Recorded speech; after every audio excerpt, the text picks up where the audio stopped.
রাগের উপকারিতা motivational story Billal Raju প্রকাশকাল ১৬/৯/২০২৫ বন্ধুরা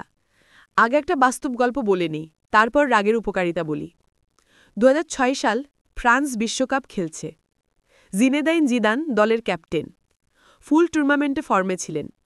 খেলিয়ে খেলিয়ে দলকে ফাইনালে আনলেন খেলা চলছে কোনো কারণে তার মেজাজ খিচড়ে গেল প্রতিপক্ষের এক প্লেয়ারের বুকে হেড দিয়ে ঢুস লাগিয়ে দিল রেফারির চোখ এড়াল না সাথে সাথে লাল কার্ড ক্যাপ্টেন ছাড়া ১০ জন নিয়ে খেলল ফ্রান্স ফল যা হবার তাই হল ফ্রান্স বিশ্বকাপ জেতা থেকে বঞ্চিত হল এটা ছিল ফ্রান্সের দ্বিতীয়বার বিশ্বকাপ জেতার সুযোগ আর জিদানের গৌরবান্বিত বিদায়ের সুযোগ ছিল বিষাদময় লজ্জার বিদায় হল এই হল রাগ নিজে হারলেন দেশ হারল চৈনিক প্রবাদ আছে রাগের সময় কাউকে চিঠি লিখো না আমাদের ধর্মগ্রন্থেও বলা আছে রাগের বশবর্তী হয়ে কাউকে ওয়াদা দিও না সমাজবিজ্ঞানীগণরা বলছে রেগে গেছেন মুখে দুটো কড়া কথা চলে আসছে এই কথাটাই তাকে ২০ সেকেন্ড পরে বলুন দেখবেন এ তো করে বেরোচ্ছে না আর মনোরোগ ডাক্তারগণ রাগের কিছু উপকারিতা নিয়ে কথা বলেছেন আসুন জেনে নিই সেগুলো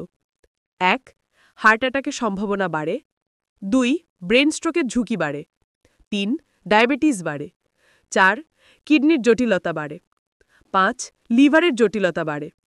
৬ ভয় বাড়ে আতঙ্ক বাড়ে মেজাজ খিটখিটে হয়ে যায় ১০ সামাজিক দূরত্ব বাড়ে বন্ধু-বান্ধব আত্মীয় স্বজনের সাথে সম্পর্ক ঢিলে হয়ে যায় এখন বুঝে দেখুন ইঁদুর মারবেন না পালবেন আল্লাহ সবাইকে শুভবুদ্ধি দান করুন